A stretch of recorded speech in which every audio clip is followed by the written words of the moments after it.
Hello there, everyone. Welcome back to TAPCAF Transmissions. My throat doesn't work. This was terrible.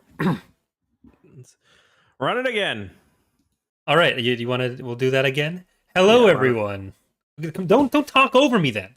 Run her again. Hi, everyone. Welcome to TAPCAF Transmissions. I'm your host, Corey, and joining me is, you'll never guess, it's Justin. How are you doing today, Justin? I'm just swell, my good friend. So happy to be spending some time with my good friend, you, and the audience here, as always. That's great. I see you're wearing a shirt related to our topic today. That is Oh yes, a Star yes, Wars shirt. yeah. So, This is a pretty niche find by me. If you're wondering where I got it from, and if you can pick up on yourself, probably not local place. A little reference to the expanded universe there. So yeah. yeah, that's my favorite of the media is that one right there, the Star Wars one. Mhm. Uh, but I've chosen to wear a black shirt as well, no branding on it, and I'm blending in very well to my chair right now, which I didn't really think about before I started. Uh, You're gonna go full Jabba mode, just slowly like turn into the chair. I think you mean Arba mode if we're going to be staying on topic for today. Well, I figured you were more of a death by choking than death by being sliced by lightsabers Well, they weren't really or lightsabers. Masasi They war were, spears. yeah. Yeah. Okay, if I'm going to go out, I want to go with the Masasi War Spears. But we are talking Okay. about You're not a David Carradine type. no. Okay.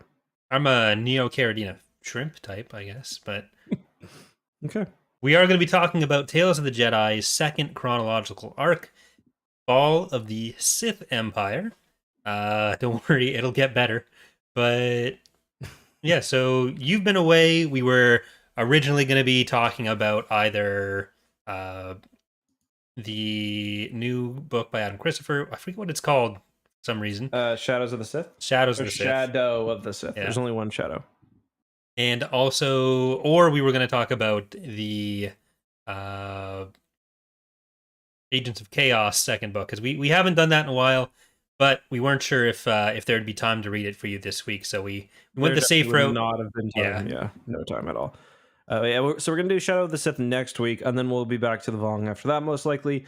Yeah. Again, the Yuuzhan Vong books have been out for 22, 23 years now, so another week or two is not gonna kill anybody. Have you started Shadow of the Sith yet? Not really. I'm only a couple pages in, so functionally no. Mm-hmm. Did you read any of it? Yes, I've seen some references. I've gone through for some references. Have you seen the reference to The something reference, returning? yes. The return of the Horn Dynasty. Yes, yes. Are we talking Yes. about the same reference here? I'm talking about something very big and very red. Yeah. Okay. Yeah. Yeah. That's Yeah. But yeah, very interesting. I'm a bit in. I kind of, when we first got the book, I kind of read through very quickly to get the plot, just to see like whether I really wanted to rush this so I'd have full coverage, or whether I could kind of come back and do it later. And yeah, so I'm doing the audiobook now, and it's so annoying how they send you the audiobook screeners. Is like it a still month later. screener? I don't think Well, so. they actually sent this one in advance, like early enough that I could have got the time in, but they send it so each chapter is an individual audio file. So it'll be like chapter 1, and it will literally just be the book title, and then it'll be like chapter 2, it'll be the the foreword, and then chapter 3, and then it's the prologue, and then 4 all the way through. So there's like basically 60 individual audio files they send you. And of course it only opens in like it only opens on the web browsers, and I'm someone who listens on my phone, so it's very, very annoying. I feel like there'd be a way to put together like a mobile playlist for that. No, I don't like. I'm not really a big Probably. audiobook guy, so I haven't really opened those files. So Yeah, I mean, there's probably a way, but I just bought it on Audible. I had a credit, so yeah. Yeah. I mean, really, we for a lot of this stuff recently, we haven't really been doing things ahead of time. We haven't been doing our homework like Alex does. So yeah, exactly. I'm not like, I don't do much canon stuff, so I don't find the need really to do it in advance, and I don't do book reviews. Don't tell Del Rey that, but so I'm Yes, you usually good. do. That's what we're doing here. Yeah, okay. I don't do book reviews for books the decade they come out. Oh, Okay. Well, I mean, we'll be doing Shadow of the Sith like 2 yeah. I weeks don't after do it's book out reviews in advance. until the people who are unsure about whether they were going to buy it or not have probably bought it either way. Yeah. We're keeping it in the public consciousness. Mm-hmm. That's right. But yeah, so we are talking primarily about Tales of the Jedi today. But is there any other news we should talk about? Anything? Maybe have you bought your ticket for Celebration? I did not. I didn't either. I didn't realize it was going to go in so soon. Yeah. Like they went really quickly, which I mean, good sign that the medium is thriving, I guess, or that the franchise is thriving. But Yeah. it sucks. Like it's such an inaccessible event. But I kind of have an open invitation for a panel every year. So if things work out, I'm going to try to kind of swing that again. Yeah. But I'd love to go to Celebration. I did buy tickets to HellCon, which is the Halifax Comic Con. This year seems like it's a bit on the smaller end. I think they're kind of still recovering from COVID. Like one year they had like Billy D. Williams. I think they got some of the Supernatural guys some year. I don't know if there's anyone this year, but if you are a TAPCAF fan, I do kind of want to, or just a fan of my YouTube channel, not Corey's YouTube channel. He's not going to be there. At least, well, I might. You could. It's be. October, right? Like, yeah, you could be there. If I'm not, anyway, I'm not going to be able to buy a Celebration ticket, so I got to do some convention somewhere. It's worth considering, and Charlie probably wants to go. But anyway, I kind of want to have, if there's anyone there, I want to not only have a meetup, but I also want to hit the downtown afterwards, because Halifax is like the best drinking town ever. So yeah, Could be fun. Could be fun. A live drunk episode of TAPCAF. Yeah, trash the Dartmouth Ferry on the way home.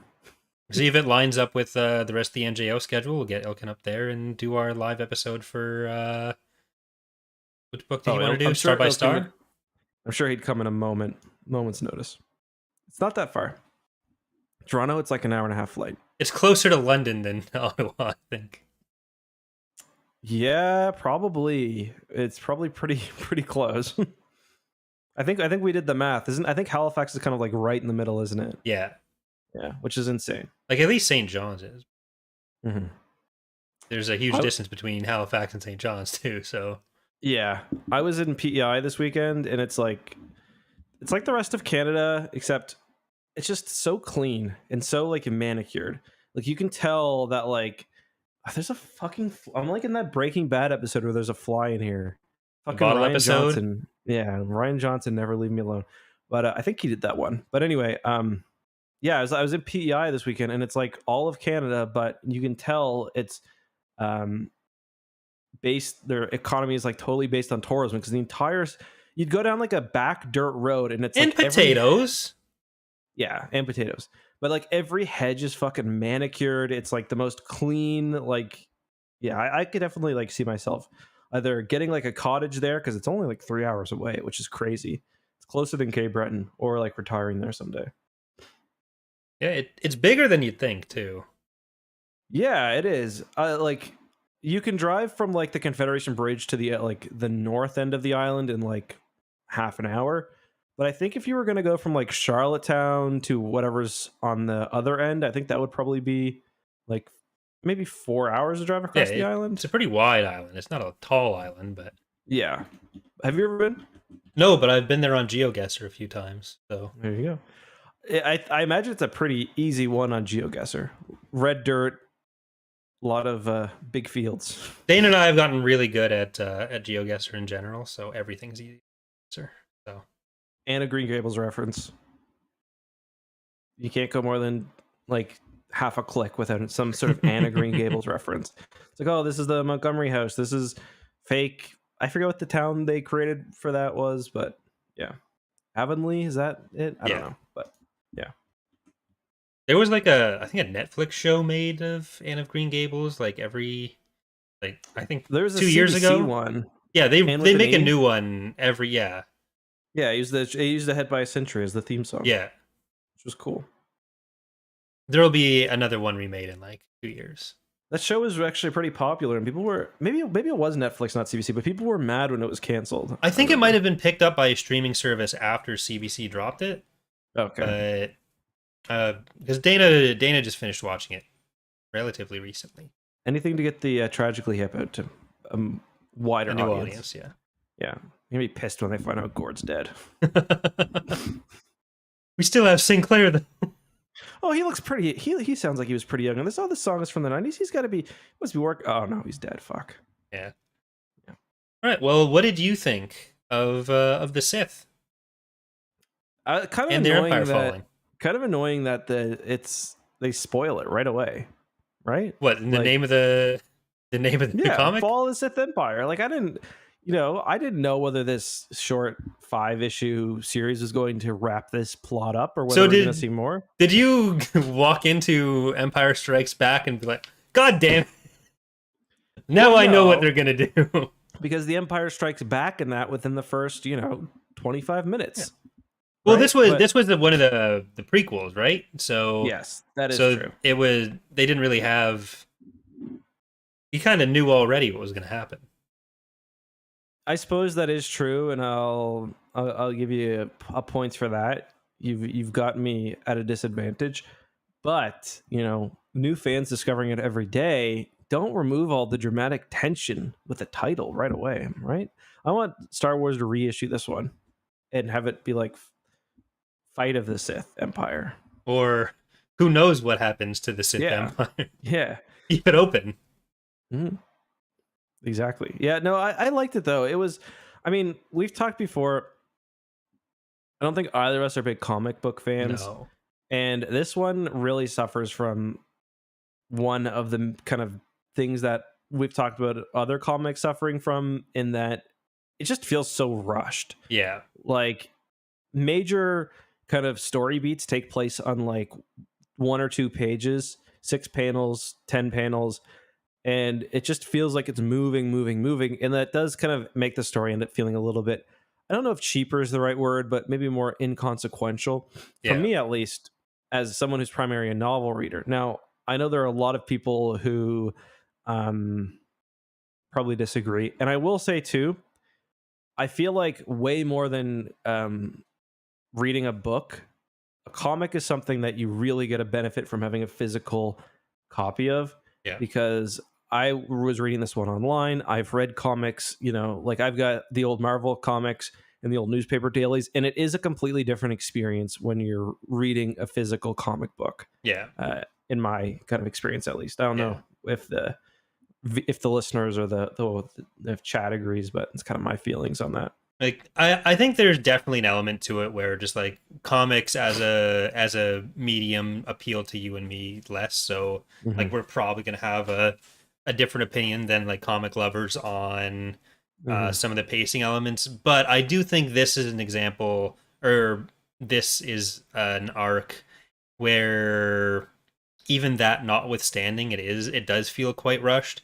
Like I've read other comics that even within Star Wars don't have quite the same just go kind of feeling, and like it's kind of yada-yadaing big deals. Because like I have the Knights of the Old Republic comics, and that's a much bigger thing. Even like the Critical Role comics feel a bit better. I think paced. the X-Wing comics are a bit kind of more like that as well. Yeah, and that's also kind of the nature of having more issues to tell your story. Yeah. Or even like, even Dark Empire is, Dark Empire 1 was 6, I think. It's like 6, 6, and 2 or whatever. Yeah. But yeah. Yeah, I think it has to do with just like they'd already had Tales of the Jedi, then they were going back to tell this story. And this story probably could have justifiably been a much longer series, but you have those 2 shorter arcs that you're greenlit for, so it has to be done this way. But I think even within that, there are a few choices that are made that could have been handled better. I don't know if it was being played for laughs. If it was, then fair play. But like Ludo Kresh coming back literally 3 times in the space of I guess that's probably 5 total issues between the end of the last one and the start of this. Because he dies once in the prior arc we'd already read. Then he dies twice in this one, I think. Yeah. So he comes back for 1 panel, and he just gets shot after that. It's like, oh, this time he's dead for sure. And that kind of thing that feels like it's in here a fair bit. And I don't know, maybe it is just meant to be kind of funny, but I feel like that time could have been spent fleshing out the conflict a little bit more if they needed that extra panel for it. Yeah, I mean, for me, like I found myself kind of not even paying as much attention to the dialogue. I really like the art for these. Yeah. We talked before about how like it's much braver in being a kind of historical Star Wars thing than even like the Old Republic is, or Knights of the Old Republic, where it's like this is a Star Destroyer. It's different, or this Yeah. is a Republic cruiser. It's kind of the same. It's the same lineage, but it's different. Where this, it's like they kind of make them look older by the ships look like they almost look sometimes organic, sometimes rocky, sometimes they almost look like old sailing vessels in a way. Yeah. I love the ship design in this, and I thought that that even better than the last one we talked about, there was some really cool ship stuff. I liked when they were like landing on the planet and you see like all the Sith, I guess they were probably the Masasi, like pulling it down to the ground with ropes. Yeah. Lots of cool stuff like that.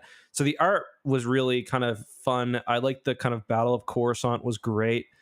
Super high quality. I think a lot better than you see in comics, like Star Wars comics now.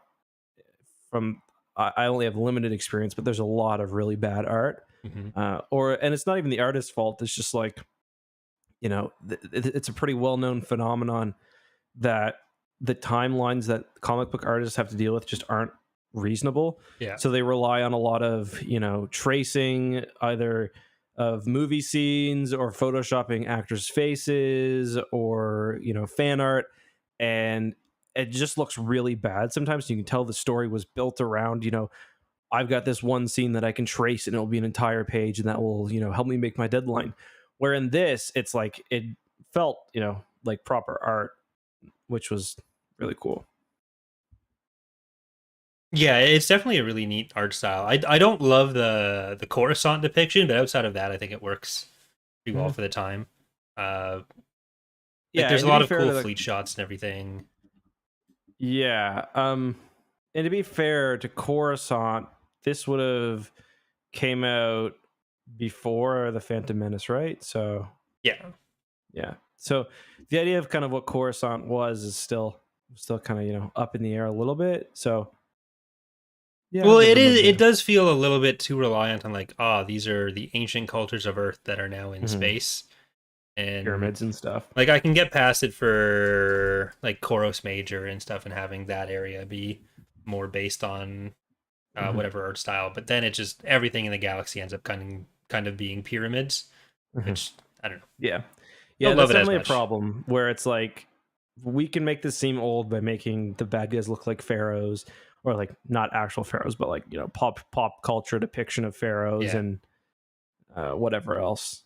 So I definitely agree with you there. Ludo Crash had like spina bifida like King Tut or something.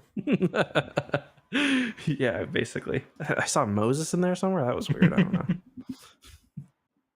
Yeah, so we start off with Jory is on her way back to the Republic. Gav is stuck with Nagasato, but Jory and their ship have a tracker on it.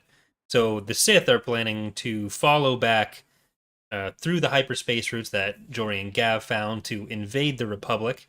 They've been in hiding for millennia now. No one really believes that they're out there anymore, and Gav has been tricked into their service after Negasato has beaten Ludo Kresh for the leadership of the Sith in the last comic arc. So that's where we start off. And I guess the first issue is mostly Jory getting back and trying to get anyone to listen to her. And no one wants to. They all laugh at her Yeah, and it send was her to jail. frustrating. She got the C3PO treatment where like Yeah. C3PO has some vital bit of information, but like Han will be too busy like just telling him to fuck off to actually listen. Yeah. It ends up being, is it like, what, the end of the second issue that she finally sneaks in and Yeah, warns? so she gets sent to Space Australia, Yep. steals a freighter which has powerful shields, and then Fortnite battle bus drops into the Imperial Palace and gives the warning.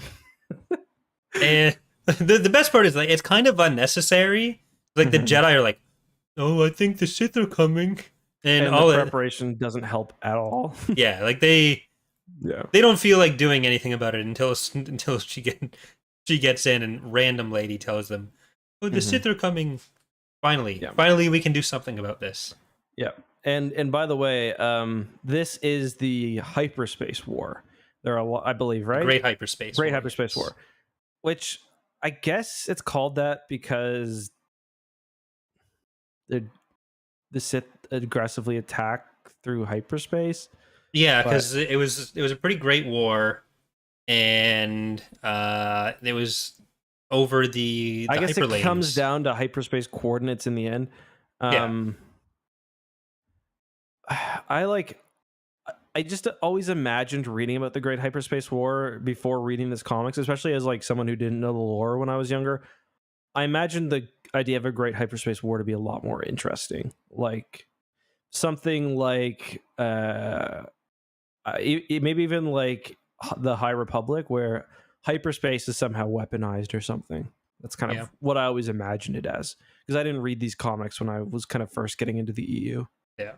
I don't know if that's something we'll probably have to keep an eye on with the future issues and see if the original run of Tales of the Jedi, because it's like I think it's named in there, and it kind of we'll see if it gives that same impression. But I think it makes sense where Yeah, it's probably just, the first major war that's based on like finding these Mhm. new routes through hyperspace and having the big enemy on the other side of it. Yeah, It is weird totally. that the Sith had such complete knowledge of the Republic just from the nav computer on like Yeah, the tracker on it. I feel like there's maybe a little bit of inconsistency with like the size of the Sith Empire. Maybe not. They were a lot bigger than I realized. Like part of it is they're also faking the size of their ships, like their size of their fleet, where they attack Coruscant with like a fleet of 10,000 ships, and like a lot of them are false. But yeah, Well, they're also attacking multiple planets at once. Like it's not just Koros and Coruscant. I think it's a yeah. few They implied to be a mentioned few more planets. Yeah, well, we see Kirik as Yeah. one, and then it says specifically that they struck across the galaxy at once. Yeah. Yeah, So yeah, like we've seen that there are like a few dozen Sith lords that have their own worlds, so Mhm. it's definitely more than just like Korriban. I really like the. I thought the battle scenes were pretty cool. I like how the Sith have like the giant war elephants. Um, I think they've got an actual name, but um, there's a really cool art of like the Sith. What do they call them? Not war beasts, but maybe they do just call them Sith war beasts. Oh yeah, just Sith war beasts or war behemoths, and Yeah.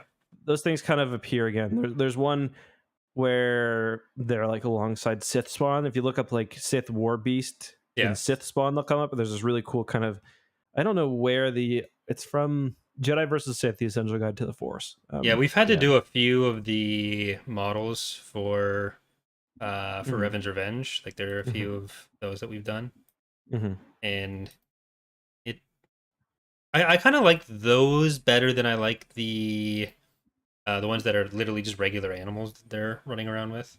Yeah, It seems like the ground battle stuff is just so low tech in this series, where it's like most people are fighting with spears.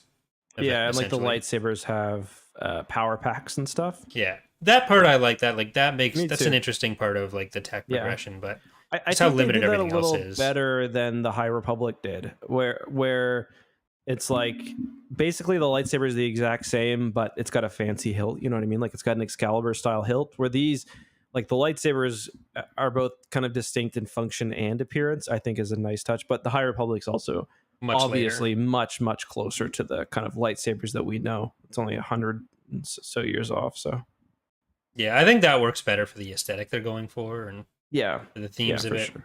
Whereas this is like that's probably one of the few tech things that I actually like from this period is the lightsaber power packs. Because I think a lot of the rest of the ground combat stuff, especially, is just it's really weird how low tech that ends up being. Like, yeah, everyone's living in these like rock looking structures, but they have the spaceships, and these are major worlds as well. So I've never been a huge fan of that. Yeah, no, I think that's fair. They're definitely kind of trying to come to grips with like what Star Wars should have looked like thousands of years in the past, and I definitely appreciate them for trying, especially from like an artistic standpoint, where things look weird. Like the Sith meditation sphere looks nothing like Yeah. nothing that's in the original trilogy. Nothing looks like that. Yeah. Um, I like the ship designs. It's just like I mhm. understand they're trying to say, oh, what does Star Wars look like thousands of years before? But then it's like, oh, if we ever want to do anything even before this, what does that look like? Yeah. And I don't know. It doesn't mesh very well for me. Yeah. I don't love it. Yeah, fair enough. We do have the two of the Jedi that are stationed on. I think they're on Kirik. It's Odinur and Master Uru, Yep. and they're both kind of apparently useless to the battle going on. Like Odinur is doing his battle meditation, but they're stationed with all the rebels from the Unification Wars that Empress Tita They've has just kind of defeated. Yeah, and they're like, "Hey, we'll fight if we get amnesty for it." And so she said, "Like, what have they got to lose?" So these guys are just—they're probably the two worst fighters at their rank in the Jedi Order that are helping in this battle. It's a fucking brain in a tank and a lizard who would rather be the brain reading. of the tank kind of carries with his big AOE attack later on. Yeah, he charges up his alt and then. But how much does the tank really have in it? So I was like picturing when he does this, and it looks like he floods the battlefield, killing a bunch of people because he's just a brain Jedi in a jar, and he's a thought experiment. Yeah, he's supposed to be swimming in oceans of different material on his world, which I like when they have the different species that this oxygen shit is gross. Yeah, but the way he turns the tide of the battle is this quite small, self-contained tank that he's floating in of his preferred atmosphere. He just punctures it and wipes everyone out and just flops around on the floor a little bit. Yeah, so I was just picturing like he punctures one and then it just kind of leaks out and it's about 10 square feet of damp ground. Just one person trips in it. Yeah, I'm a big fan of the Jedi using biological warfare as well. That's pretty neat. It's like, they're not dead. They're just grossed up by being in fucking brain jizz, like, for the rest of the battle. They gotta go home and change. Well, he starts by saying, everyone get back. Let's hope for a favorable wind. Really? Then, like, you don't got anything else for us? The breeze goes the wrong way and we're fucked, boys. Check. Are you on a small incline? Okay, thank God. He's just puddling. Start wafting. Oh man, yeah. Good thing they haven't invented gas masks yet. Yeah, absolutely, definitely though. Absolutely, a big brain moment. Proto, yeah, it's great stuff. It's a good thing Plo Koon hadn't joined the Jedi Order yet, or else he'd probably be going around in one of those as well. Yeah, they don't have the tech to make the small breathers yet. Yeah, that would have been, you know, a real kind of morale killer for the Jedi for sure. Their literal brain filled with Waru juice just sacrificed himself for nothing. They didn't have a separate can ready for him. Like, listen, if I'm a dude who's living solely off jar juice, I'm gonna keep some everywhere I go, like, and pretty close by. Drains most of it, but then like keeps a little puddle in so we can just slurp it up while the rest of the battle's going on. I would have loved to see like Order 66 with like all these EU Jedi, where it's like Anakin is like not just striking down humanoids, but like going up and just like loosening like the like relief valve on this guy's brain jar. Do you think Anakin paid enough attention in like Jedi biology class to know what he needs to do to mess with someone's I guess he's good with tech, so yeah, it's like, okay, we've got the brain jar guy. Okay, I'll just let that jar juice out. We've got the giant tree. Okay, I'm just gonna close the window so he doesn't get any sun. Instead of watering him, he just pours spaghetti sauce on the roots or something. Yeah, we got the giant. We've got the Jedi R2 droid or R4 droid. I'll just lock him in a shed somewhere, probably, and declare him non-canon. It'll be fine. Yeah.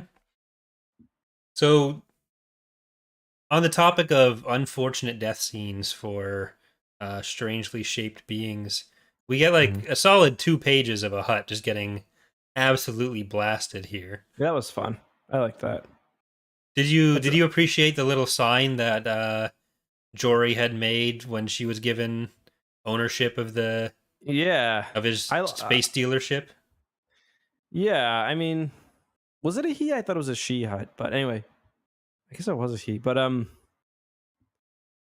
what was I gonna say? Yeah, I mean, it's always fun to see a hut get some action. There's that one in Dark Empire on Nar Shaddaa. I think in Dark Empire 2 that gets just knocked off the like it's on its little hover sled and gets like knocked off into the abyss. Yeah. I'm all for that. Huts are nasty. I don't care if it's one of the nice ones. The only good hut's a dead hut. Yeah. Well, Jory takes over his operation after, and she's like, I bet he would have wanted it this way. It's like, no, you and your brother literally got him killed. Your brother sucks for one thing, but Yeah, and like he was kind of like a slug-like father figure, but he also kind of turned on you at the end. yeah. Like he wasn't a fan of you at the end. Well, neither of them Uh, were very reliable. no, Like, I mean I don't blame him not for being a fan. Like they got a million and one chances, is from what it sounds like. Like they're not kids. Like they're old enough to be, yeah, they like get a keep job. falling for the dumbest shit. They're being incredibly selfish the whole time. Mhm. Like, Yeah, it took Gav 9 issues to realize, hey, maybe this whole Sith thing isn't all that awesome. Awesome. yeah, and like maybe you can fund like your hyperspace career by getting a fucking job. Okay, you're a YouTuber, so Yeah, but I don't, steal cars and stuff. If my YouTube career runs out, I'll probably go work at McDonald's or something, and only steal cars as a last resort. They didn't even try anything. oh, I did want to ask you if you can Mhm. channel your prior profession here as a legal expert. I Mhm. don't know if you ever practiced on Empress Tita. No, Are you part of but the? I'm familiar with the laws they have written Okay, on the side of buildings. Yeah. so let's say Jory gets arrested. She calls you up. She wants you to be her defense attorney. Mhm. And when she's being arrested, Rid of the habeas corpus instantly. the cops said, "Don't worry about reading her charges or telling her why she's being arrested. We'll do that at trial." What's your first Yeah, move? definitely some habeas corpus petitions. I gotta reread my constitutional documents for Empress Tita, but yeah, that definitely seems like a violation of procedural rights for sure. I mean, based on the fact that they just fought an entire war in their system on the premise of, "Hey, I'd like to own the rest of the planets," I think their like civil liberties section of their constitution just says "LOL." Yeah, I mean, in reality, I'd probably do nothing because it seems like they kind of have like a wartime tribunal running things, and I don't want to be Yeah. shot. So Yeah, like all the rebels are just being sent for hard they're forced just labor, and then they agree they're to just fight a killed war or together. sent to labor. Yeah, it's like her trial is basically a judge telling her to shut the fuck up. There's no evidence provided. Like no witnesses are called. They just you know I don't they know, just send her off this. Skur or whatever his name is. He comes in and says that's my ship now. Yeah, which is how the law works. Yeah. Are you saying it's not?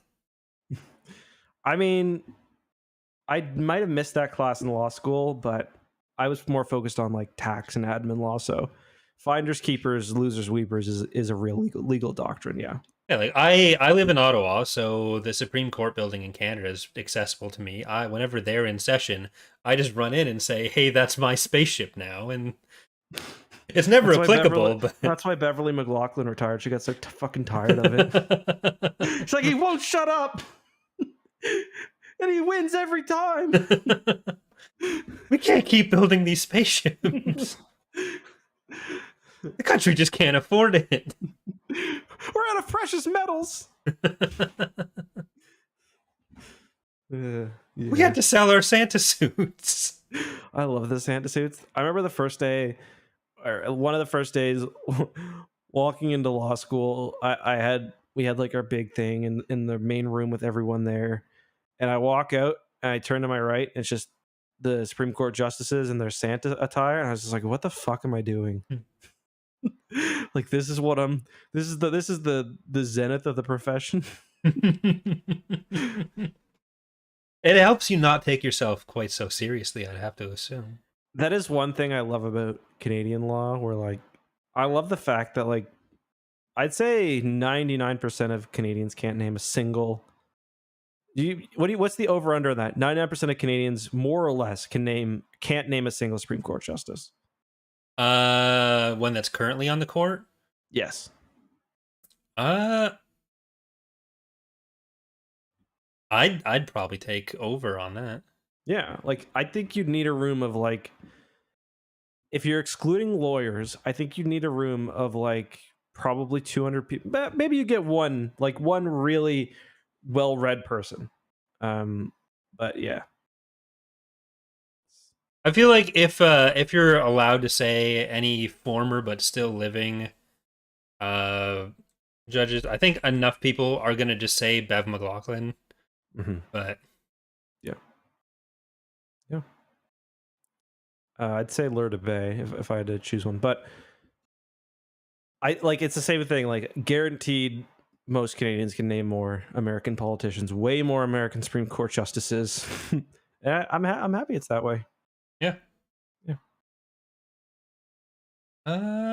Let's see. What else do we got in the fall of the Sith Empire?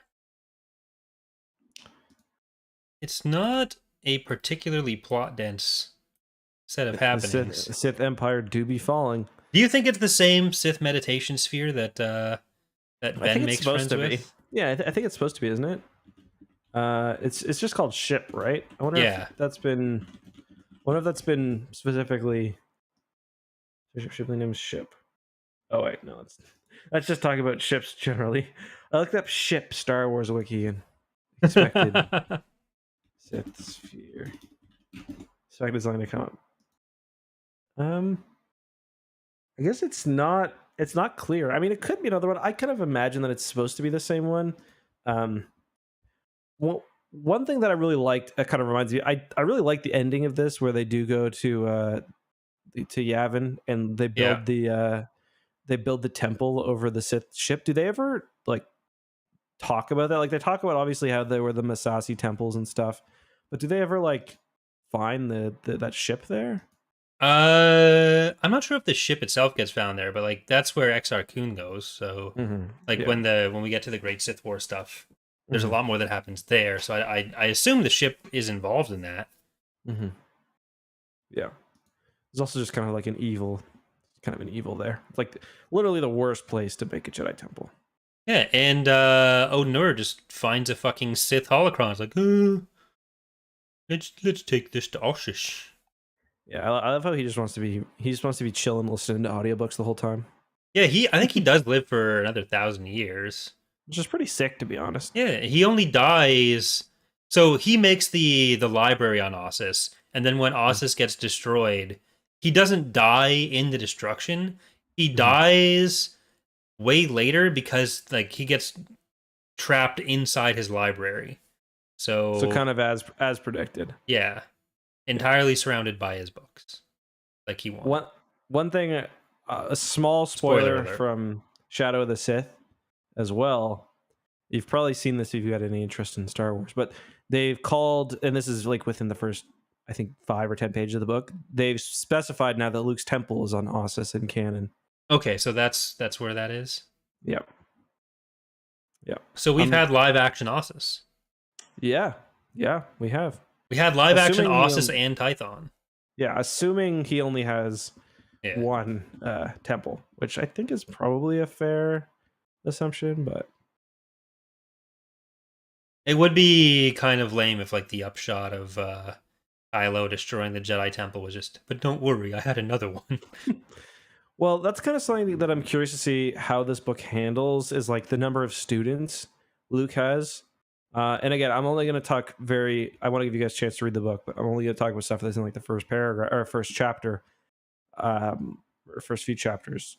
I'll say first 2. It seems like Luke has a decent amount of students.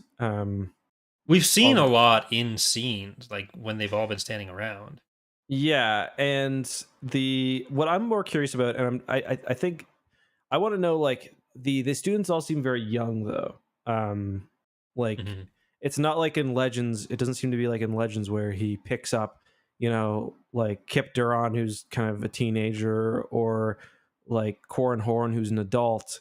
It seems like, you know, in the Kylo Ren comics where we see him finally kind of go evil and slaughter a bunch of the Jedi, they're kind of all his same age, so Yeah. or younger. So I'm kind of curious to they gave themselves a lot of leeway with that as well. Like I don't think it would be too lore breaking for like Kylo not to have killed all the Jedi. Like what do you think about that? I mean, I think it's going to be like in Legends, there were a lot, by the time we get to like Young Jedi Knights, Hmm. there were a lot of younger kids there, and the older masters had either been off on their own because the Hmm. Jedi Order was still more ad hoc in how it was handling everything. So a lot of the Jedi Hmm. just went out and kind of did their own things. So it wouldn't even be that weird if there were other Jedi just out Hmm. in that same vein. And we know one of the things that I think is interesting from the different stories we've seen with characters that we know are going to be doing other stuff, even just with Ahsoka. But we've got Hmm. 4 or 5 different Jedi or Jedi adjacent characters, like Force sensitives, who we know exist coming into the like New Republic period, and Hmm. maybe they all die uh by the time of the sequel trilogy. But like, there's Cal, there's Ahsoka, there's Grogu, there's Reva now, Hmm. and there's a few others that like Oppa Rancisis who's still out there. But we know these characters have like a different view of the Jedi Order than other characters would, Yeah. and than each other would. So Yeah, I like am, Ahsoka's a light sider, but she's not going to be signing up at Luke's Praxium yeah, for or school for formal lessons or teaching or receiving. yeah. So it's possible that some of these other ones who are still alive or out there in some fashion are uh, possibly disillusioned with the Jedi, but Hmm. uh, maybe still out there in some form. I do also want to say too, in the comic, it's kind of weird where like Kylo doesn't actually kill a lot of them. He like shows up and the students are dead. So yeah, something's got to come. Like Star Wars comics are honestly a bit of a mess for continuity, especially. I don't know if it's especially new canon because I haven't, I don't know the old canon ones that much, but like we need like a seminal novel in the area to kind of clear things up. I think part of it is just a lot of the, I guess, secondary media for books and comics are just, they're not allowed to really make those calls yet. Hmm. Which, like, I understand. I just wish, like, if that were the case, and you're gonna tell all these nothing stories, essentially, just wait. Like, Yeah. like if you have a story you want to tell in TV or in movies or wherever else, don't put out like a neutered book for it. Like that's not going to do anything. Like that was my problem with the stuff that came out before the Rise of Skywalker, like Rise of the Resistance, I believe it was, or no, that's the ride at Resistance Reborn, where it was like I read that book and I was like, this is nothing happening. Like you can Yeah. tell that the author was not given the plot for the Rise of Skywalker, even though like we could all read it online almost a year before launch. Um, and like they end up just having to be very careful not to step on the toes of anything that could happen, and that's just a bit Yeah. frustrating. There's a few elements to that where like they'd almost certainly never be able to do a Jedi Academy trilogy like we got in Legends, because that just Hmm. wouldn't be allowed to be established in like a post Frost Jedi Academy trilogy, like setting Hmm. up any kind of major world building stuff for a period that is like a completely blank slate right now, because they're probably Gonna going to be want to make movies something in it. eventually, yeah. Yeah. Which does mean that a lot of the, or at least a fair few of the stories that are about like the main characters do end up having a bit less meat to them. But there Hmm. was also a similar element to that in Legends, where there Yeah. were a lot of the early Bantam ones where it's kind of monster of the week. Nothing can really be established or changed, which is why you get the Black Fleet Crisis, Yeah. where it's like 3 books of Luke being on the verge of learning about his mother, and then it turns out like actually we're we're not allowed to tell you that either. So it's a problem that Star Wars Yeah. always runs into, and it is annoying, which is why I've liked a lot of the stories that are like not about those characters. so much more. Like the Alphabet Alpha Squadron Squadron, books yeah. are fantastic, and part of that is because it's dealing with characters that aren't Luke, Han, and Leia, because they don't have to fit into any kind of mold. They can just do whatever they want with them. Yeah, no, I agree. That's a good point, and I will say it's not just. It was another good example is like the best example that I can think of is the Marvel comics from back in the day, Yeah, where like they had so little. I forget the author or the editor. I'm gonna look up her name because she put out a really. What was her name again? Um.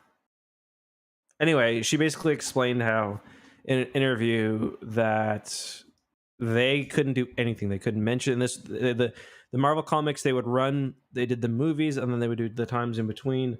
And then eventually they got to kind of the point after the movies, and there was nothing that they could talk about at all. Um, and it's like you can't talk about Darth Vader, you can't talk about the Empire, you can't have the good guys fighting the Empire, you can't have Luke and Leia kind of address the big uh the fact that they're siblings as revealed in the movie. So it's like they basically just made up a completely new storyline yeah, about like an invasion, and it's it's fun, but it's so weird. yeah. It's a weird way to end off the comics as well. It's always been, I guess, weird and interesting to me how good NJO ended up being, or at least how much I like it.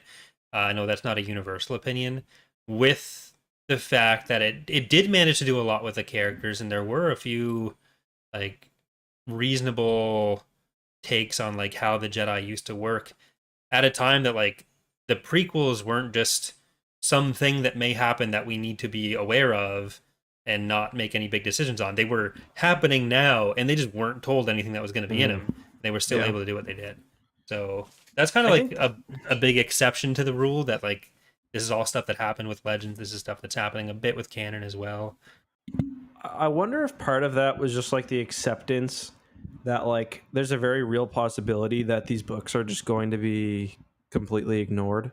Like Yeah, like obviously they were told, like the way I kind of imagine it is they were told by George Lucas and Lucasfilm not to touch prequel stuff because it would confuse the audience. They're so far into this kind of new era where I think there's probably a real recognition that when George Lucas eventually gets around to making new stories, he's going to take what he wants and then yeah, completely just wipe everything else, which I think is freedom in a lot of ways. And like that's why I sometimes lament the idea that you got to do this one unified canon. Like I think it's good for making the stories consequential and wanting to be like interesting and stuff. And there's good cases of that working out. And I'm hoping Shadow of the Sith is one of those. But then there's also, Resistance Reborn, where like it's just a book to sell a book. And it's not an interesting story, in my opinion, at least. Nothing is paid off later on, but it's still like the worst is when nothing that's in the book is paid off in, the subsequent big movie or whatever else, but they're also clearly being limited. Like there's no talking between the two at yeah. all. That's the worst case, and we've gotten a few of those in canon. Yeah, there were like, even when you get examples where like the book is talking or is based on movie information, like the Return of the Jedi novelization is actually, I think, a good example of this, where Mm-hmm. they had information from George on what stuff was going to be, but that's also why the book included the fact that Obi-Wan and Owen were brothers. Yeah, So yeah, it's but I always going kind to of be like stuff's always going to change. So it's yeah, I kind of guess got I to just just I appreciate like for one like George Lucas. You go back. I've been following. I don't know if you follow Pablo on Twitter, but like yeah, he's been. It's just interesting how different like some of the approaches were to things.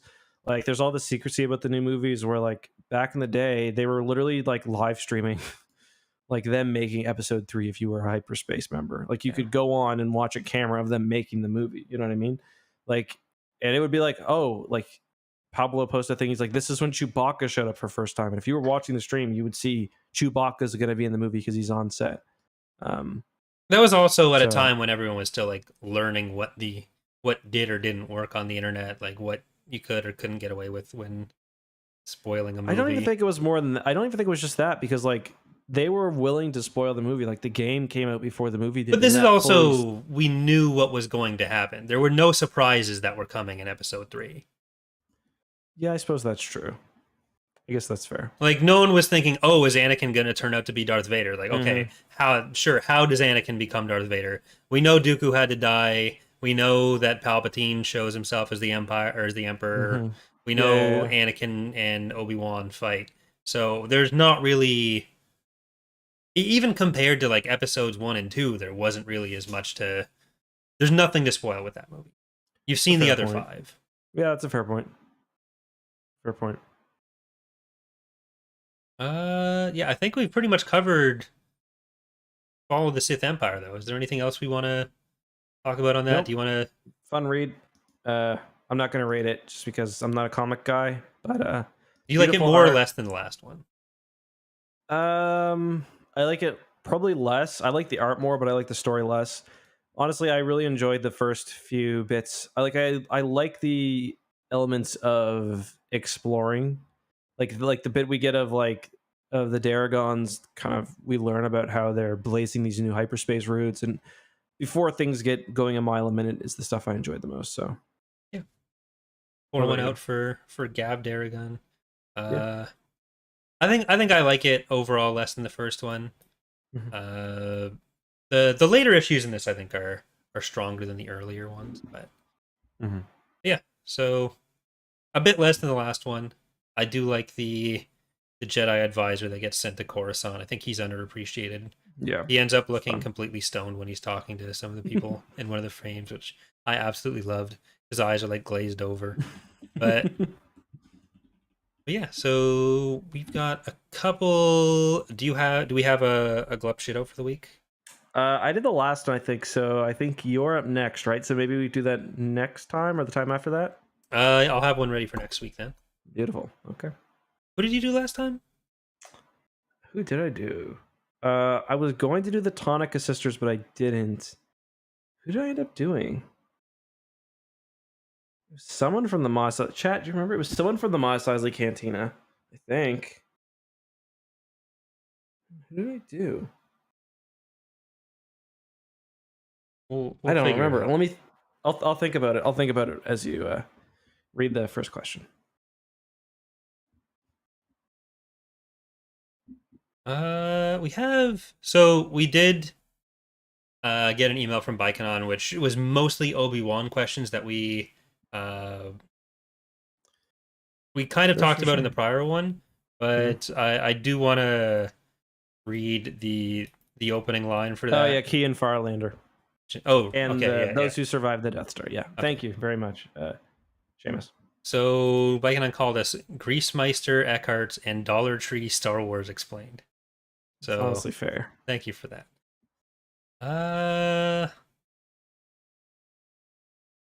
So I'm gonna skip over the Kenobi questions.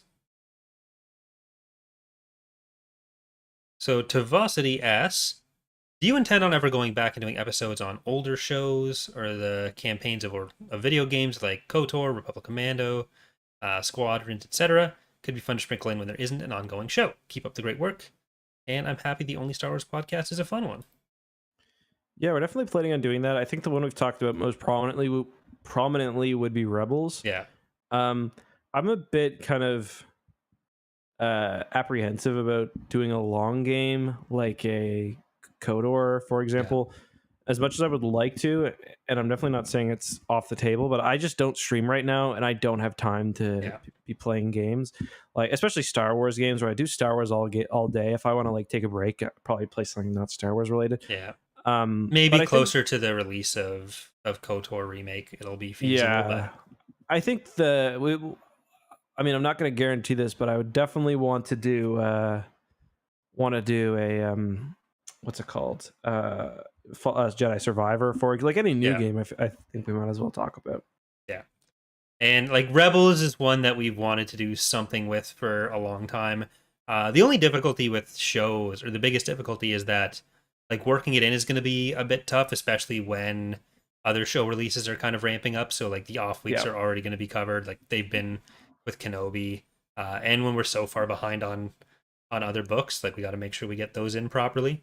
Yeah, like I don't want to rush a Rebels discussion because it Yeah, deserves like our attention. Like I don't want to do one season an episode, for example, just because there's so much good in that show. I mean, same with anything. And like for if we try to talk about Clone Wars, like you can't talk about a whole season of Clone Wars in one episode because the arcs are so wildly different. yeah.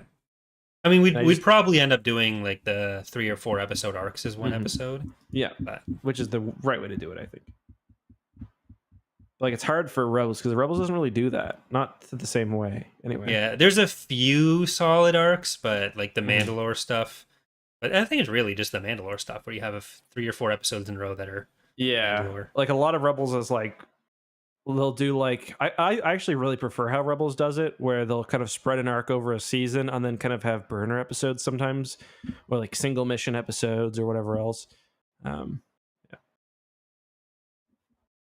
Maxwell has a good point though. He says games are for children. Or for children, I read grown up books like Jedi Prince and Crystal Star.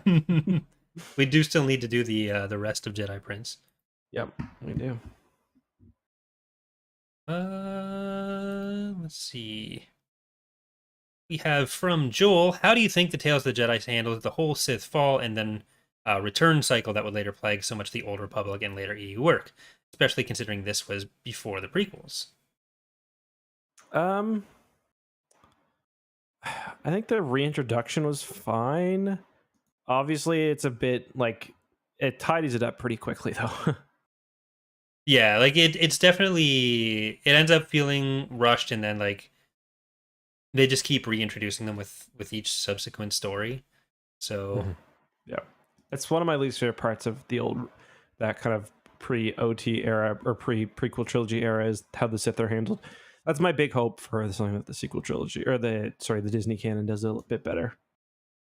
yeah, like we have the Great Hyperspace War, then we have the Great Sith Wars, then we have the Great Galactic War, Great Galactic like, War, the there's Sith so Wars, the much. Jedi Civil War, which is actually a Sith War. Don't let it fool Yeah, you. Then we have yeah. the Triumvirate, which is also Sith. Yeah. No one really gives Kreia, Scion, and Nihilus enough credit for nearly wiping out the Jedi Order, but they're back Yeah, like 5 seriously. years later, and Bastila makes it through the whole time because she had her little Mhm. tiff with the Jedi. So that whole time in KOTOR 2, Bastila's just chilling on her couch with baby Revans around. No one Yeah. really goes and asks her how she's holding up. But they just keep coming back. So that does tie into our next question from Christopher, who says, with the Great Hyperspace War as presented in the comics only lasting a couple of days, taking place on 2 planets and having limited death inflicted on the Republic, why do you think the Jedi after the war's end committed genocide on the Sith species and nearly exterminated them? The Sith at this time were morally on par with the Hutts and many pre-industrial Earth civilizations. Lore feels extremely OC for the Jedi and their worst decisions ever as it caused 5,000 years. Yes, read ahead the rest of the Tales of the Jedi. Be warned, it makes the sequels look like the Godfather trilogy. um, I honestly think it was you probably just say the Jedi were scared.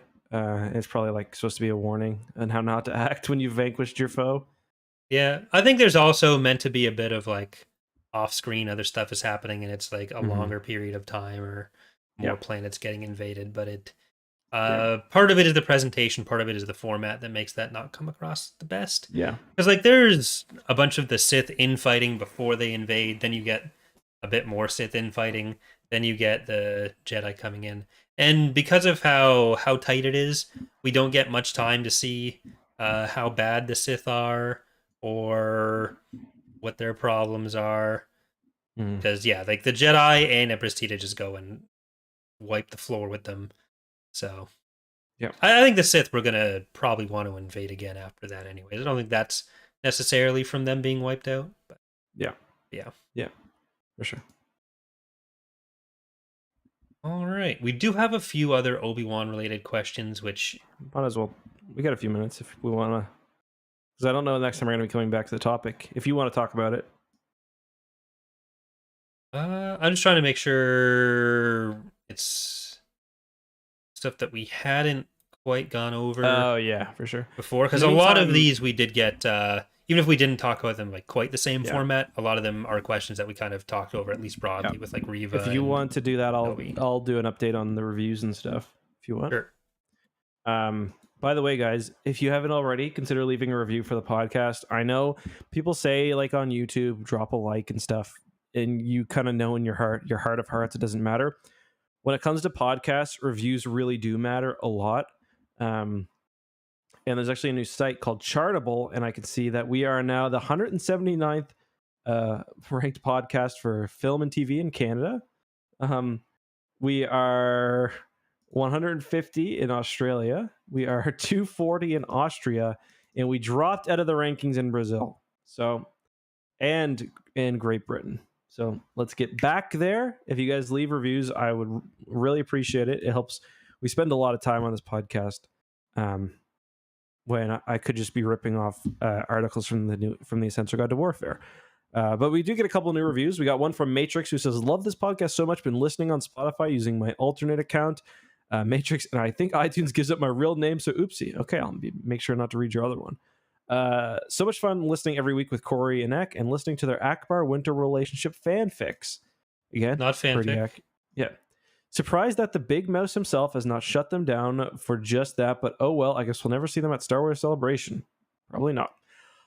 Oh, we talked about that, right? The Celebration stuff? Yeah, we talked about how okay. you might be able to go if you get a panel, but instead we're all going to Halifax later this year. Yeah, right. All in all, the podcast gives great clarity on book summaries and shows that it makes me wonder why I don't just watch/read them myself instead of listening to them criticizing Master Chief, Lord, and the Halo show. That's the one thing that I hope people get out of these discussions. Even when we're talking about something that's not great, we usually still have a fun time. The books are very accessible. So yeah, consider reading them. Yeah. Seamus says, I think probably the same Seamus in the chat now, for any Star Wars EU's lovers of the show is a must listen. Well thought out discussions and impassioned discourse on Winter and Akbar's relationship. Excuse me. Justin and Corey managed to continuously entertain while encouraging thoughtful critique of the stories from a galaxy far, far away. That review was so good it made me burp midway through. We just need to make sure we never read reviews from when we were reading the Young Jedi Knights books. Like some of the comics episodes get to be a little bit the same where there's less to talk about. So that's when we go off on our biggest tangents and have the least discussion of the books, or if the book is like really bad. But if we'd have like one comic every few months, then those episodes don't stand out as much to people and they stop thinking the podcast is as bad. So I honestly think if I were listening to the podcast, I would myself enjoy more. Like I listen to like hockey podcasts, and the part where they're actually talking about hockey, I'm like, but the part where they're just shooting the shit, that's personally what I find. you got to have the right balance of it. You do. Yeah, you do. And you have to have like more charismatic hosts than me. Yeah, I'll take that for myself too. And then we also got some nice reviews from Deke and Mr. Teddy. So thank you guys. If you leave a review before next episode, I will read it. But yeah, thank you so much. And did you find any more questions you want to tackle, Corey? Or are we? Yeah, most of it was just most of them were actually very well thought out in emails, so thank you for that. But it was primarily things we at least touched on, particularly concerning Riva on this episode and prior episodes. So I think for now we'll leave the Kenobi talk in last week. Fair enough. I will also say will be a slight spoil. This will be the spoiler we talked about earlier from Shadow of the Sith. About the big red thing. So this is the end of the episode. If you don't want that, click away now. It goes double for you on YouTube. But someone tweeted me that said it's all EckhartsLadder's fault. I got sucked into the X-Wing audiobooks using his promotional deal, and now I'm sad that such a great series isn't getting the attention it deserves. And I said, don't blame me, blame Mike Stackpole. I agree, though, and the audiobooks are an excellent way to experience the series. Oh, also true for Shadows of the Sith. Consider picking up an audiobook. And then Michael Stackpole, the man himself, responded, and heck, not like we don't have a movie to look forward to.